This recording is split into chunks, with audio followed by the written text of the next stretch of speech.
Ah, não tem jeito, é a Ana Maria. É a Ana. Ela. Ela passou por muita coisa e ainda assim ela é uma pessoa muito justa, sabe? Ela é uma pessoa muito. Por trás da máscara dela, por trás do suposto coração gelado dela, ela é uma pessoa muito boa. Né? Ela nunca deixou os acontecimentos da vida dela transformarem ela numa pessoa ruim, embora, na minha opinião, ela tivesse esse direito. Mas ela sempre foi uma pessoa muito cabeça boa, uma pessoa muito justa com os outros. Né? Ela sempre se importou muito com as pessoas. E eu acho que isso é uma das coisas que fazem com que ela seja minha favorita. Tem quem diga que ela também parece muito comigo. Eu acredito que seja nas respostas atravessadas. Então, esse traço em comum também me conecta muito com ela. Mas eu gosto muito de todos. Eu adoro a Agatha. A Agatha, pra mim, ela é uma das personagens que talvez não chame tanta atenção sem ser pelo lado mais cômico dela. Mas muito do que a Ana Maria é graças à Agatha.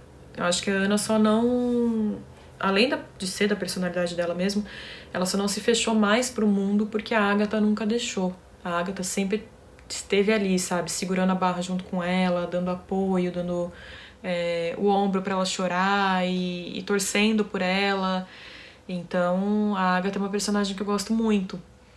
Fora que ela foi inspirada numa das minhas maiores amigas, assim, né? A Agatha, ela é inspirada numa amiga minha da faculdade, que eu adoro de paixão. Então, tem esse ladinho também mais pessoal, pra eu gostar tanto dela. E o Bernardo, ele também é um personagem, na verdade todos eles são, mas o Bernardo também é um personagem que eu gosto muito, porque ele é um personagem que a gente vê evoluindo demais durante a série toda, assim, né? Ele cresce muito, ele abre muito o coração dele para coisas novas. E ele muda muito quem ele era, daquela pessoa chatinha pra caramba, e ele fica talvez uma pessoa menos chatinha. Mas ele também é um personagem muito legal. Mas dentre eles a Ana, com certeza. Não tem personagem nesse livro que consiga superar a Ana Maria. Não fiz, gostaria muito de fazer, não para praticar tiro esportivo nem nada do tipo, mas por muita curiosidade mesmo. Né? O que eu fiz foi ler relatos de pessoas que atiram e tentar entender um pouquinho, né, através de pesquisas e tal, como é que o corpo reage ao tiro, né, ao ato de atirar. Também pesquisei muito da forma que você segura a arma, essas coisas, a parte de segurança, né, dos tipos diferentes de armas e tudo mais. E aí eu consegui traçar mais ou menos como é que é quando você atira. Mas eu, particularmente, nunca atirei e morro de vontade. Um dia eu vou fazer uma aula para saber como é. Talvez, possivelmente, pode ser que sim. A gente ainda não tem uma resposta definitiva, mas se depender da minha vontade, vai ter continuação sim. Eu comecei a escrever, eu tenho alguns pedaços prontos, e tem pedaços que eu escrevi já há um bom tempo, que não entraram no livro anterior, e que possivelmente podem entrar num novo livro. Mas eu não tenho como dar uma estimativa se realmente vai acontecer, se não vai acontecer, quando isso vai acontecer. Fica aí meio que em aberto, né, a possibilidade, e eu espero que sim, porque é uma história que eu gosto muito e eu acho que ainda tem alguma coisa que dá pra explorar nela, né, sem ficar cansativa nem nada. Mas aí depende da Ana e do Bernardo de quererem contar a história mesmo. O tempo todo. Ah, esse assunto é muito complicado, assim, porque, de novo, quem não escreve deve achar muito estranho quem escreve falar um negócio desse. E eu também não sei, mais uma vez, se acontece com todos os escritores. Mas a gente depende muito do personagem. Então sim, eu já troquei o roteiro de Ó Meus Pais com Amor algumas vezes. Tem cenas que eu escrevi que não entraram, tem cenas que eu não pensei nunca que iam entrar e elas entraram e fizeram super sentido. Então depende muito da boa vontade do personagem e do que ele quer contar, né? Talvez alguns autores se identifiquem com isso, né? De quando você quer escrever e aí você fala, ai, que legal, eu vou levar meu personagem pro shopping. E aí, de repente, seu personagem acaba na praia e você não sabe nem o que aconteceu, nem como ele foi parar lá. Ele simplesmente foi por vontade própria e é isso. E a gente só escreve o que eles querem que a gente escreva. Mas eu já troquei, sim, a história várias vezes. Teve uma vez que eu tava com o livro praticamente pronto já, mais de 200 páginas escritas. E eu apaguei tudo, porque perdeu o sentido, começou a perder o ritmo, eu não tava gostando, eu falei, não é isso que eu quero. E aí eu apaguei e reescrevi a história inteira. Então acontece sim, mais de uma vez, mais do que eu gostaria, da gente trocar o rumo da história. Varia muito de livro para livro, na verdade. Quando eu terminei de escrever Os Meus Pais com Amor, eu fiquei muito feliz, porque eu tinha conseguido colocar quase tudo que eu tinha planejado. Algumas cenas ficaram de fora, mas foi um livro que foi muito gostoso de escrever. Eu aprendi demais com ele, tanto da parte de investigações e treinamentos da polícia, quanto pessoalmente mesmo. Eu aprendi muito com ele.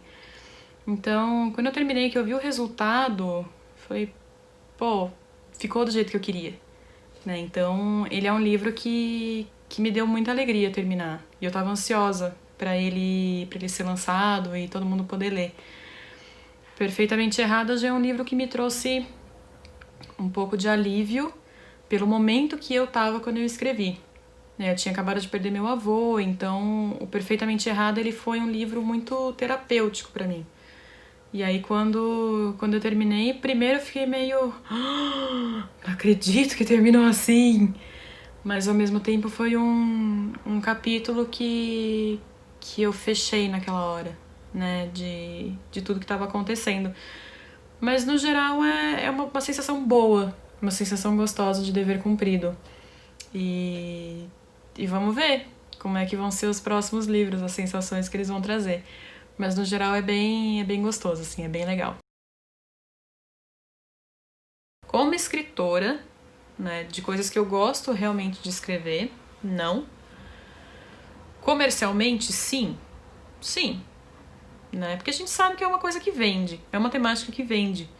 Né? Tanto que a gente teve, depois aí dos 50 Tons de Cinza, a gente teve e ainda tem muitos livros com a temática erótica e tudo mais.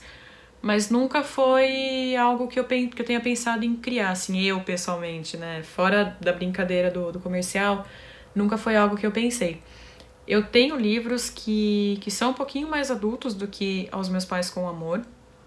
Perfeitamente Errado é um deles, inclusive. Ele tem cenas que são um pouquinho mais adultas. Né? Aos Meus Pais com Amor ele é um livro um pouquinho mais jovem, mais tranquilinho. Mas o Perfeitamente Errada, ele já tem cenas mais adultas. Mas eu não considero ele como sendo um livro erótico, porque a temática principal dele não é essa. Ele tem uma outra história, né? Ele tem o enredo dele, ele tem os personagens, ele tem as confusões e, eventualmente, em algumas partes, acabam aparecendo cenas mais adultas. Mas a temática dele não gira em torno de sexo. Então eu não considero ele como um livro erótico, não. E também nunca pensei em me dedicar a esse gênero. Nossa, faz muito tempo. A primeira memória, assim, a mais antiga, né, que eu tenho de ter sentado para escrever um livro, eu devia ter por volta de 14 anos, mais ou menos. Eu era bem nova. Eu sempre gostei muito de ler e muito de escrever, desde pequenininha. Então, sempre tive muita facilidade e muito gosto por contar histórias. E aí, com 14 anos, eu tentei escrever um livro, mas não rolou. Nem lembro do que era, eu sei que, óbvio, não deu certo. E quando eu tava com mais ou menos 15 anos, eu comecei a escrever fanfic.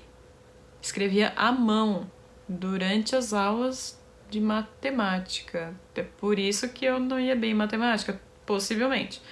Mas eu escrevia durante as aulas folhas e folhas e folhas e folhas da história que eu tinha bolado na época, da fanfic que eu tinha bolado na época.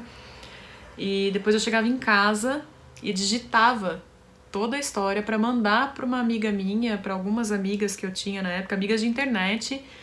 E anos depois eu descobri que uma delas espalhava a história. Então, eu já, sem saber, eu já tinha um público na época que ficava esperando as atualizações. Mas antes disso eu já escrevia. 14, 15 anos, mais ou menos isso. Se vocês querem dicas técnicas, sigam a Tulipa Editora, porque tem muito conteúdo legal sendo postado, dicas de vocabulário, dicas de gramática e até dicas de criação da história mesmo, né? Como você faz, os pontos principais. Teve um post muito legal sobre como escrever o seu primeiro livro. Então, dicas técnicas, siga a Tulipa Editora porque tem muita coisa bacana. Mas acima de tudo, e aí é uma dica que eu queria que tivessem me dado. Eu acho que eu teria aproveitado muito mais os meus primeiros livros se alguém tivesse chegado e falado isso pra mim. Ame a sua história. Ame os seus personagens. Ame o que você tá criando. Porque tudo bem, você vai receber mensagens falando que não era o que eu esperava, não era o que eu queria, não terminou da forma que eu queria. Eu nem acho que fosse motivo bom o suficiente pra terminar desse jeito. Você vai receber muitas mensagens assim. Muitas, muitas, muitas, muitas. Mas você também vai receber mensagens do tipo: nossa, eu não gostava de ler. E aí eu vi o seu livro na casa da minha prima e eu peguei e comecei a ler e hoje eu adoro. Ou eu tinha muito preconceito com literatura nacional e depois de ler o seu livro eu passei a gostar de literatura nacional. Ou até mesmo como a minha tia-avó falou. Gente, minha tia-avó, que virou pra mim e falou: eu li o seu livro e foi o primeiro livro que eu li na minha vida. Então, assim, eu confesso que eu perdi muito tempo, né? Numa época que eu comparava muito o meu livro com o que tinha no mercado. Então, cada vez que alguém fazia uma crítica, que às vezes era construtiva, e eu absorvi muitas e melhorei muito o meu processo de escrita com base nessas críticas que me fizeram, né? Lembrando que crítica é diferente de uma opinião, né? A crítica ela vai te trazer, por exemplo, poxa, eu acho que se você tivesse feito dessa forma, talvez tivesse ficado mais interessante. E se você está escrevendo outros livros, você pode aplicar isso, né? Porque o leitor, ele tem acesso a uma gama enorme de livros, né? Dependendo do leitor, ele lê muito. Tem aqueles que leem um pouquinho, mas tem aqueles que leem muito. Então, eles podem trazer dicas valiosas. É legal aproveitar isso. Mas eu perdi, enquanto eu ficava focada só nas pessoas que reclamavam e que não traziam nada muito construtivo, e enquanto eu só comparava o meu livro com os outros, eu não absorvia essas mensagens que as pessoas me passavam, né? De que elas tinham amado, de que elas tinham começado a ler, de que elas tinham dado oportunidade para a literatura nacional. Isso foi passando, né? Então, eu perdi o momento, aquele momentinho de curtir essas mensagens. Naquela hora eu perdi. E tudo porque eu não dava o devido valor para o meu livro. Então, ame muito o que você está criando, ame muito o que você está escrevendo, porque ele é parte de você. Ele é parte do que tem na sua cabeça. E só porque está na sua cabeça não significa que não é bom. Muito pelo contrário, significa que ele precisa sair, precisa ganhar o mundo. E vai ter gente de braços abertos para receber, né? Então, confie na sua história, ame muito a sua história, dê muito valor para os seus personagens e aproveite cada segundo deles. Porque mesmo que você receba críticas e opiniões que você não concorde, tem muita gente que vai te mandar coisas muito legais e se você não prestar atenção, você vai perder. Então, a principal dica que eu posso dar é: ame o seu personagem, ame o seu livro, ame a sua história. Então é isso, espero que vocês tenham gostado. Tentei responder o máximo de perguntas possíveis, a gente recebeu muitas perguntas. Muito obrigado para quem mandou perguntas pra gente e eu espero que vocês gostem de Os Meus Pais com Amor. Um beijo.